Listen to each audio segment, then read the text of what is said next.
on the Baltimore Beltway on my way to BWI Airport. I'd say that I'm traveling light, but that just wouldn't be true. I got one bag with all the jigs that I would need, all my batteries for the camera equipment, 2 left-handed bait casters, some food, basically everything I need. I'm catching a flight to Atlanta this afternoon, and I'll be fishing this weekend with Tim Perkins. Tim's someone who's been a dominant angler in the River Bassin tournament series over the years. And as a fellow river angler, I'm excited to learn from him. Something that's certainly going to make this weekend interesting is that we've had Hurricane Cindy come up through the Gulf and pretty much trash all the rivers in his area. So it's going to be a good study in watching stream flow data and seeing which watershed is the right one for this weekend. No, the watershed is probably going to be in the best shape of anything around. I got you on speakerphone, okay? Okay. Is Jeff there? Yeah. Hey Lance. How's it going, man? Oh, not too bad. Eyes in the sky here. Yep.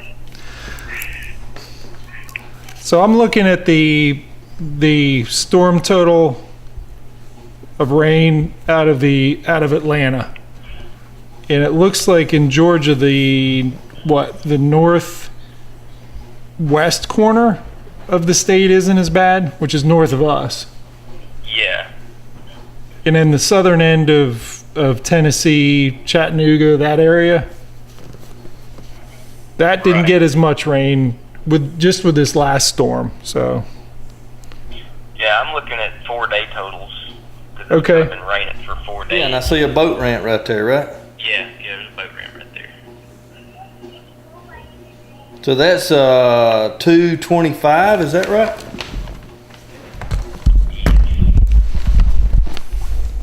So what would you do right there?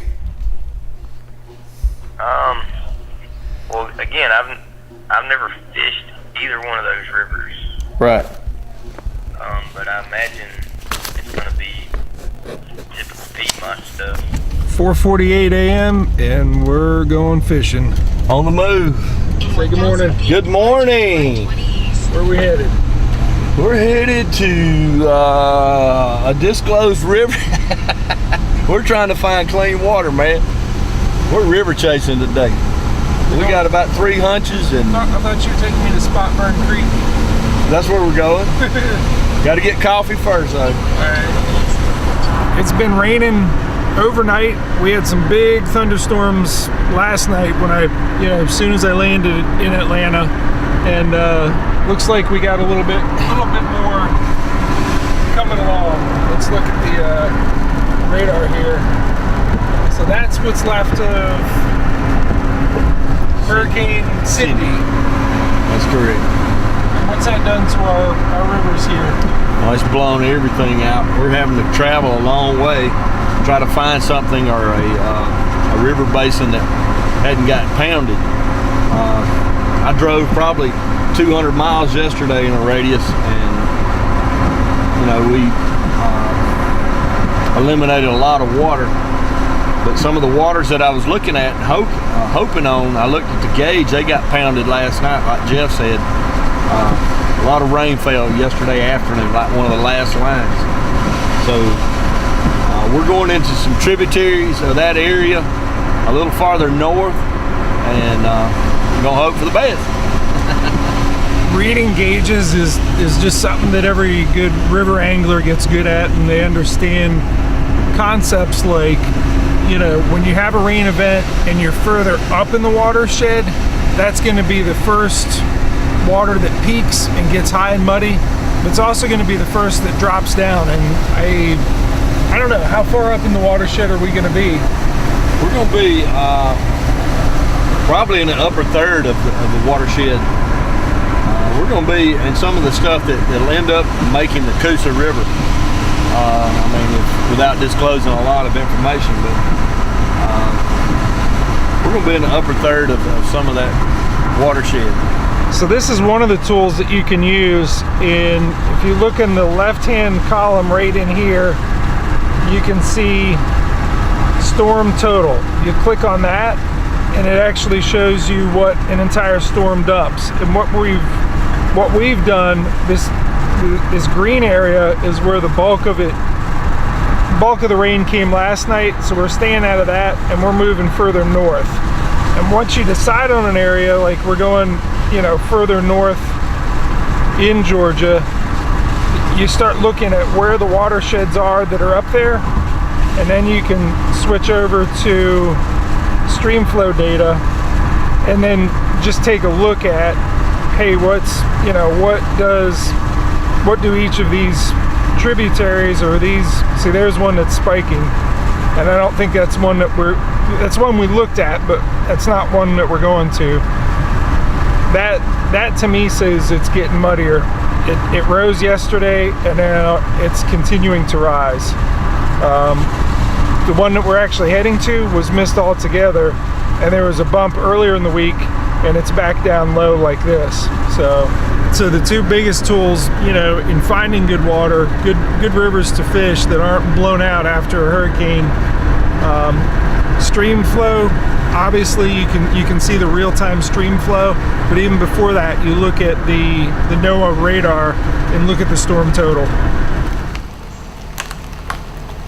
We got a little current. What do you think? This is certainly not the muddy orange water that we've seen on the way up here. Oh no, this is totally a spinnerbait specialist water right here, brother. Good color.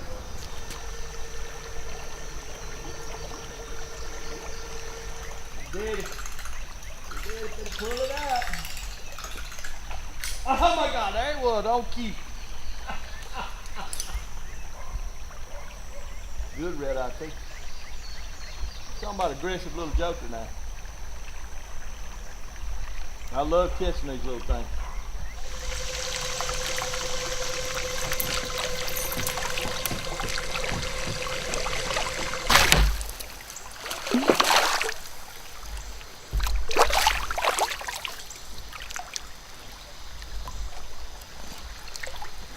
I spend a lot of time when I'm pre-fishing in waters just like this, small waters. Southeast is covered up. But, you know, there's always that gem that we're always looking for and in search of. I mean, I've actually caught 63 inches in spot off a small body just like this. It's just a matter of uncovering it. It's a matter of covering a lot of water and hitting it at the right time.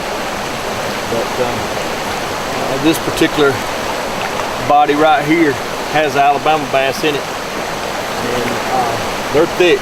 We hadn't caught them all today, but under good circumstances, you could put up a 60-inch stringer plus in here. Hey!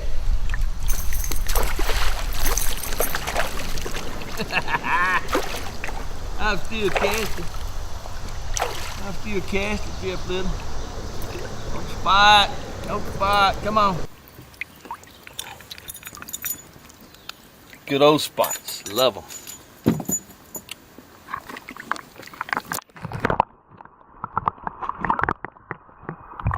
Too quick, huh?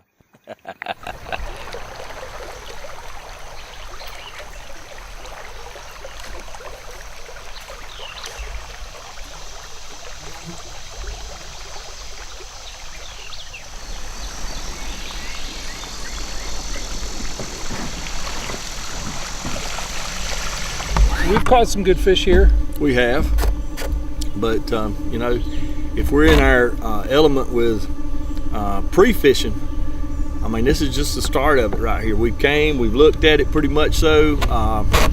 We've not caught exactly what we wanted to, or what was the biggest? What was that big one you got? About 3 pounds, probably. Okay.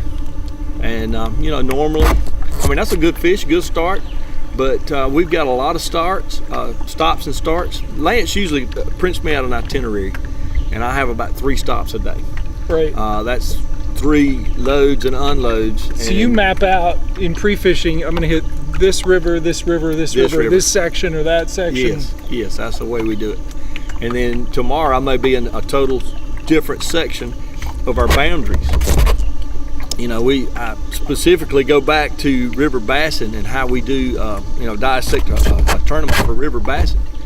We take that boundary and we, cut it in a pie where we may take the north section, northeast section, northwest section, southeast section, southwest section.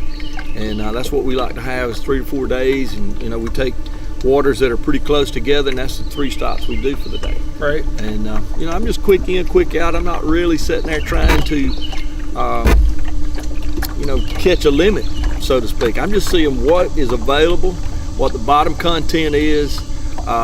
You're sampling. Sampling. Yep. All right, we are back on the road, and we're headed.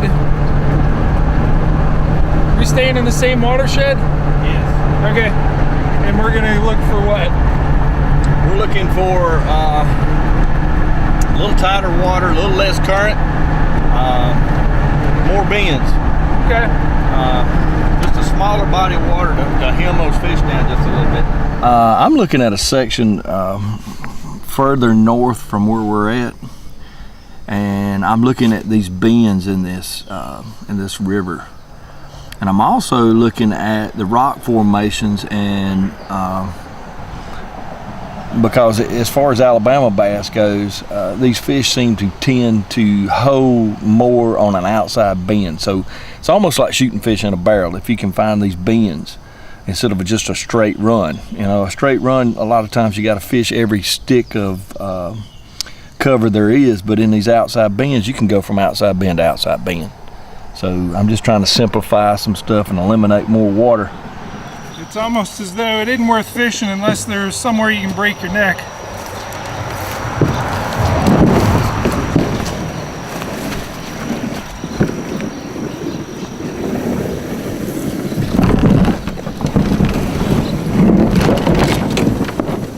It ain't cheating. We're pre-fishing. You're pre-fishing.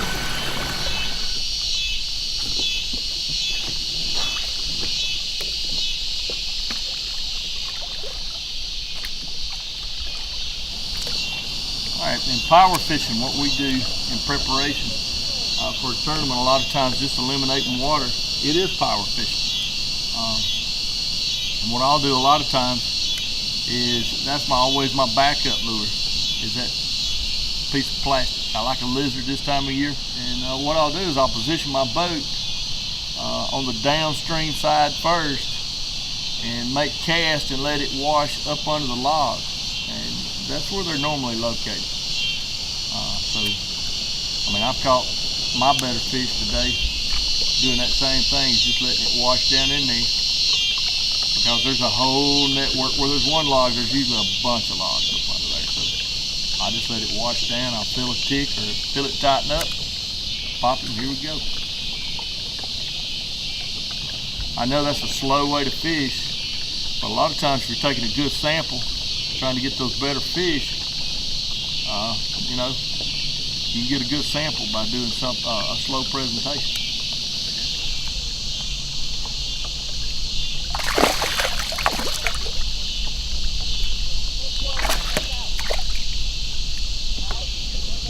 Come here, baby.